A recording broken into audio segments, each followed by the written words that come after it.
dalam bahasa Inggris. Allah tidak membutuhkan terjemahan karena ia adalah ism atau sebuah nama. Allah ya Allah, bukan Allah atau bukan Allah, bukan Puang Sewai dalam bahasa Bugis, atau Yahweh dalam bahasa Hebrew, atau Il dalam bahasa Arab kuno sebelum kedatangan Islam, atau dalam bahasa Latin Dios, Deus Portugal. Hanya saja untuk memudahkan pemahaman tentang zat Allah, dibolehkan penyebutan selain Allah sebagai suatu interpretasi, bukan sebagai sebuah nama. Helen, seorang mahasiswi pada Universitas Yarmouk di Yordania, ketika diminta oleh seorang dosennya menerangkan asal suku kata Allah, dia mengatakan bahwa penyebutan Allah keluar dari ujung tenggorokan tanpa adanya beban pada wajah dan kedua bibir, baik itu gerakan bibir atau tekanan saraf pada wajah. Dan salah satu mukjizat namanya adalah walaupun Allah kurang dari satu huruf, nama tersebut akan tetap menunjukkan pada zatnya yang mulia. Seperti ketika kita menghilangkan alif pada awal kata nama tersebut, akan menjadi lillah. Dalam ayat dikatakan walillahil asmaul husna fad'uuhu biha. Atau kita hapus huruf alif dan lam, maka tinggallah nama tersebut lahu ma fis samawati wal ardh. Atau ketika menghapus semua huruf kecuali huruf terakhir dari nama hu, itu juga tetap menunjukkan pada zat yang mulia. Hu walladzi la ilaha illa hu. Dengan kata lain, dengan nama Allah atau atas nama Allah bismillah merupakan pilihan suku kata yang maha sempurna, bukan dengan nama Rabb atau bismi Rabb atau nama-nama Allah yang lain. Allah telah meliputi semua asmaul husna yang lain. Imam Khomeini ketika menafsirkan surah Al-Fatihah, beliau mengatakan bahwa Bismillahirrahmanirrahim adalah suatu penghalang dari 3 karakter manusia, yaitu karakter syaitan, karakter syahwat, dan karakter kemarahan.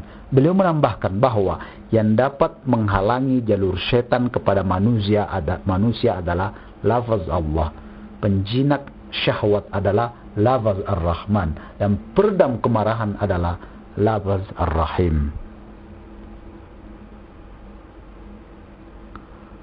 Para pemirsa yang dimuliakan Allah, sekarang kita pindah ke kata atau kalimat berikutnya, yaitu Ar-Rahman Ar-Rahim. Bismillahirrahmanirrahim.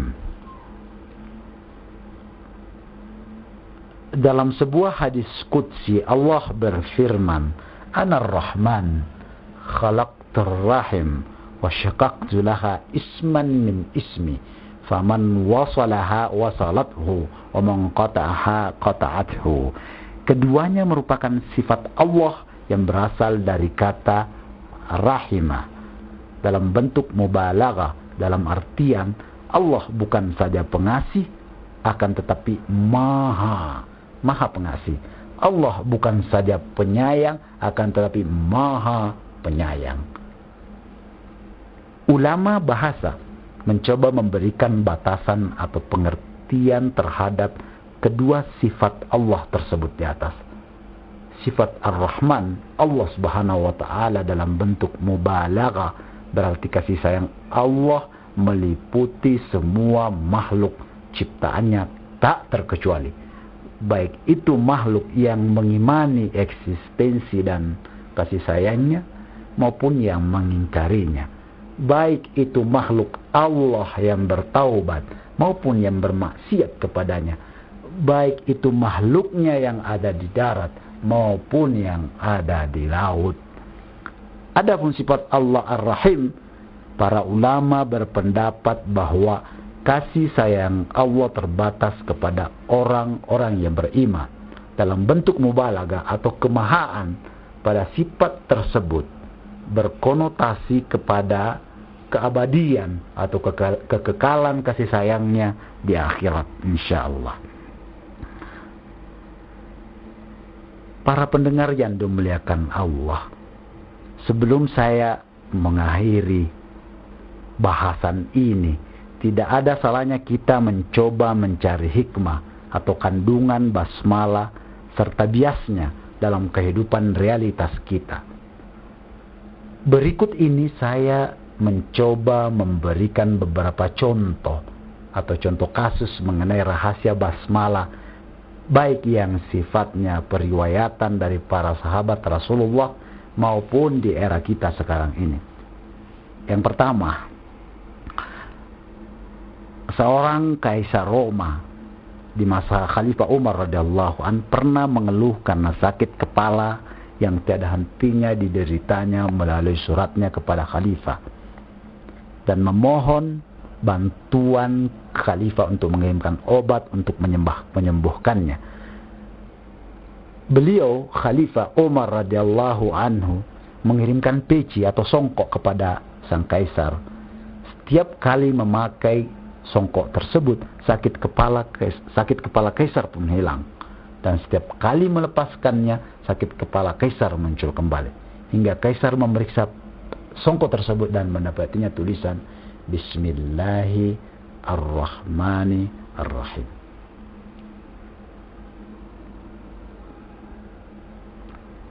Contoh yang kedua, seorang dokter dalam pengobatan alternatif di Suriah mengatakan bahwa salah seorang pakar dalam bidang anatomi tubuh manusia menemukan bahwa molekul air yang dibacakan dengan basmalah berubah menjadi molekul-molekul yang berbentuk bidadari yang bercahaya seperti kristal. Hal yang sama ditemukan ilmu kedokteran modern saat ini, bahwa apa yang disinyalir dalam hadis Rasulullah bahwa sesungguhnya setan masuk ke tubuh manusia melalui darah, dan orang yang tidak mengucapkan basmalah ketika makan atau minum sesungguhnya berbagi dengan setan dalam hal makanan. Demikian pula pada saat pembakaran, makanan menjadi zat-zat yang dibutuhkan oleh tubuh. Bahkan dalam hal pernapasan, setan mempunyai space manakala seseorang tidak membaca basmalah, karena salah satu fungsi darah adalah mengalirkan oksigen ke seluruh bagian tubuh manusia. Dengan basmalah, optimalisasi bahan makanan atau minuman yang kita konsumsi, pembakaran dalam tubuh bahkan pernapasan dapat terjaga. Bahkan basmalah dapat menjadi tameng atau penghalang dari intervensi setan. Dengan demikian, sistem anatomi tubuh dapat menghasilkan energi positif dan bermanfaat kepada lingkungan.